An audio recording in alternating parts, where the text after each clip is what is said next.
Merci Madame Laureau. La parole est à Monsieur Quatennens. Vous avez la parole pour 2 minutes.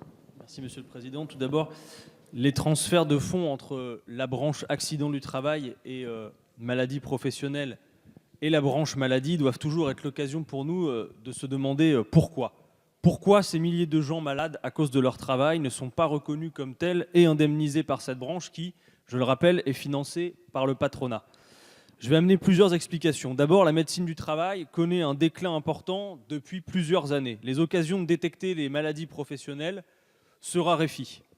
L'application de la loi El Khomri a aggravé cette tendance. Le principe de la visite médicale d'embauche systématique a été supprimé. Désormais, les salariés dont les postes ne présentent pas de risque particulier ne passent plus qu'une visite d'information et de prévention, un simple entretien qui doit être organisé après l'embauche. Quant aux visites périodiques, elles sont de plus en plus espacées dans le temps. Et cela ne va hélas pas s'arrêter là, puisque les ordonnances réformant le Code du travail suppriment une partie des prérogatives des CHSCT qui pouvaient identifier les postes à risque, enquêter sur les effets de situations potentiellement dangereuses.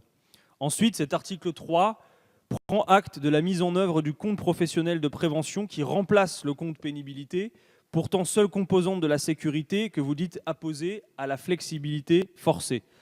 Le déni dont le président de la République a fait preuve lorsqu'il a refusé d'affronter la réalité de l'existence de la pénibilité au travail ne doit pas contaminer cette assemblée de représentants de la nation. Oui, osons le terme de pénibilité. Les travailleurs risquent leur santé au quotidien. Je ne parle pas seulement des ouvriers, dont peut-être dans cette assemblée nous ne sommes pas nombreux à nous sentir proches, mais aussi des cadres qui payent les conséquences de traitements lourds et de violents déclassements, le burn-out qu'une médecine du travail exsangue ne parvient plus à prévenir.